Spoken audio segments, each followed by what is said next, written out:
Terminal 3. Wala. Wala nga po, ang nakakalungkot dahil ang sabi nila, hindi raw po gumagana yung kanilang CCTV. Yung CCTV footage po sana makapagpapatunay kung sino nagsasabi ng totoo. Kaya nga po, nananawagan din kami with your permission, Igan, dahil marami pong tao rin sa NAIA at that time. Baka nandun ho kayo, may nakuha kayong video sa inyong mga cellphone, ay sana lumabas din po kayo dahil makakatulong po yun sa pag-resolve ng kaso ito. Okay. Maraming salamat po, Attorney. Thank you, Igan. Attorney Alex Abisado, abogado ng mag-asawang Raymar Santiago at Claudine Barreto. At sa punong ito, makakasunod naman natin si Attorney Jovito Barte, abogado naman ni Mon Tulfo. Attorney Barte, good morning po. Good morning, Igan, and good morning sa ating mga tagapakinig. Okay, yung bantaraw mula sa kampo ni Mon Tulfo, partikular sa kanyang mga kapatid sa kanilang TV program kahapon, gaano po kaseryoso yun, Attorney?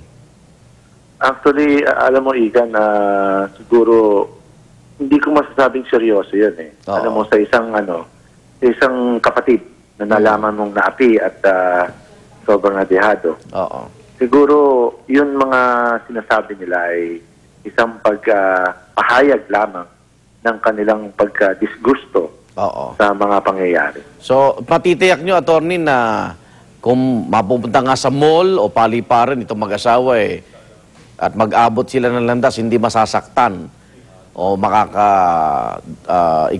dulot ng pananakit mula sa kapatid ni Mon Tulfo? Sa aking pananaw, Igan, itong mga kapatid ni Mon Tulfo ay mga mamahayag. Ito naman ay kung nakikita siguro ng publiko, sila ay uma-action dun sa mga naapi. Pero tingin ko, para ilagay nilang ang batas sa kanilang kamay, ito siguro ay malabong mangyari. Sabi ko nga kanina, yung mga pahayag nila ay isang emotional pagpapahayag. Yes, emotional disgust. Dahil imagine mo, kung isipin mo nga naman, yung kuya nila ay, sabi nga ni Mr. Tulfo ay junior citizen na, pinagtulungan.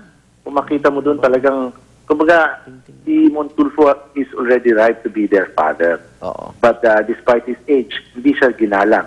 At siya pa ay talagang pinagtulungan at talagang sa video na yon na parating na pinakita nyo kanina, makikita doon na ang isang nakakatanda na pwede na maging tatay nila ay pinagtulong-tulungan pa nila. Okay, doon sa puntong yun, sabi, ayan, second part na raw yan, ang pinagmulan daw niya, yung, ano bang kwento ni Mon sa'yo?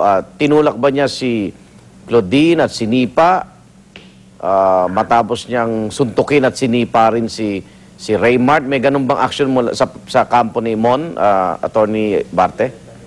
Actually, yan, kung papansin mo, ang sinasabi nga ni Sir Tulfo na siya ay karating lamang galing Davao. Ngayon, narinig niya na may isang babae na later on alam niya na si Claudine na pinapagalitan yung ground handler ng Cebu Pacific on the top of her voice. So sabi niya, naisip niya nga na mabuti naman dahil may tao na naman na kinukuha attention ng Cebu Pacific sa kanilang inefficiency. Pero kasi itong pagpuna niya sa Cebu Pacific ay ginawa niya na nung nailathala niya na previously. Kaya parang gusto niyang follow up. Tapos nung napansin niya na instead na sa institusyon, ibaling ng babae yung kanyang galit at pagkadismaya, ay parang naibaling niya yata dun sa tao.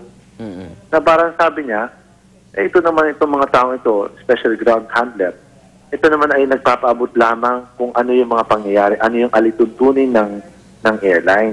At ine-explain dun sa pasahero.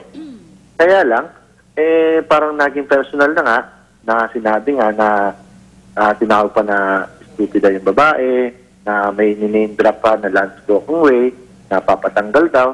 So parang sabi nga ni Mr. Tulfo, ito ay isang malaking tao. Bakit kailangan niya gawin niya sa isang empleyado na wala naman pinalam kung na ginagawa lang trabaho. So, Attorney, maputol kita. Ang tanong ko po sinaktan ba niya si Claudine o si Raymar kaya nagsimula itong gulong ito? Well, yung gulo naitulak ba kasi, niya o sinipa? yung gulo kasi nagsimula nung si Raymart ay pilit niyang kinukuha yung cellphone na hindi naman kanya. Kasi kung tutuusin, Igan, itong cellphone na ginamit ni Mr. Tulfo, ito ay isang personal property. Okay. Ngayon, yung pagkuha niya ng picture ay hindi naman yan ipinagbabawal ng mata. Alam nga natin, may mga ruling niya ng Supreme Court. Okay. Pagkuha niya ng picture bilang mamamahayag. Kasi, yes. Alam mo, Atty., maraming matututunan dito yung ordinaryong tao eh. Kasi kagaya namin, no, pag nasa public places, hindi rin namin maawan na kunan kami ng patago o paano. Kasi kunyari, Igan, pwedeng pa-picture, pwede naman. Pero yung nakikita mo, kinukuha ng video yung patago, ano bang pwede, bawal ba yun o hindi? Depende kasi sa circumstansya. Kung iahambing mo, kasi hindi yan hindi yan absolute eh. Oo. Itong pangyayaring ito pero si Mon, sa isang public pwede place. siyang kumuha. Not necessarily si Mr. Tulfo lang. Ito ay applicable sa lahat. Okay. Considering na itong pangyayaring ito ay naganap sa isang public place. Hindi, kasi sinasabi, bilang mamamahayag at siya naman may continuing complaint against the airlines, yung pagkuha niya ng picture, bahagi ng kanyang trabaho, di ba, Atty. Alex? Atty. Bate? Yes, yes. Oo. So, yun ang sinasabi ni Mon. Yes. Oo. So, kaya hindi niya ibibigay yung personal possession na yon na cellphone. Tama ko ba, Atty.? Yes. Okay. So, nung pinipilit kunin sa kanya, ano na ho kwento sa inyo ni Mon? Nasaktan nga ho ba niya o napagbuhatan ng kamay itong si Claudine o si Raymart? Actually, ito, hindi niya nasaktan yung dalawa. Hindi niya po sinaktan. Hindi niya sinaktan. Dahil pinoprotektahan niya lang, in-exercise niya yung kanyang personal right na to protect his own personal property. Pinipilit kinuha ng tao, so in-extend niya ang kamay niya at sinove niya yung si Raymart na wag mo kunin to, sa akin to eh. Okay. Which is tama lang, dahil hindi pwedeng kahit sino man i-insist o sa pilitang kunin ang isang bagay na hindi kanya. So, tinabig, hindi sinuntok, ha? Tinabig. Tinabig po. Wala yung tadyak? Wala. Oo. Kasi si Mr. Tulfo naman ay hindi naman siya violent ng tao. Siguro kasi kaya lang siya na gusto i-project na ganyan dahil yung mga impression sa kanyang publiko, yung mga kabataan. Opo.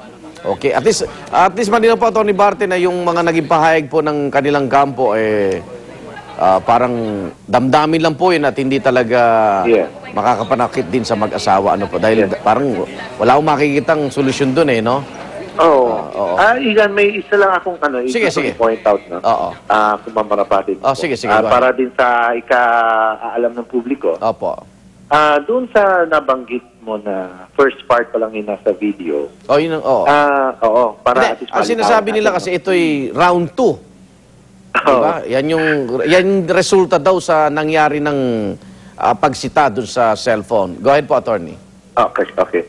Alam mo, Igan, kung papansin mo sa video... Ayan. Pinapakita po namin. Yes. Hindi ko ewan ko lang kung meron talagang round 1 na na first part ng video, ay ito ay kinagagalak namin na sana hikayatin ng publiko kung sino man nandun, na ilabas niya para sa kalilinaw ng publiko. Ngayon, dito sa video na inyong pinapakita, makikita dito na... Dehado yung kliyente nyo. Dehado. At saka hindi to, tingin ko, ito lang yung natatanging video na nag-document sa lahat. Okay. Dahil hindi naabot ang round 2 yan Sa sitwasyon na ganyan, na ang isang tao ay ginupo ng more than 4 persons, hindi naabot ang round 2 yan.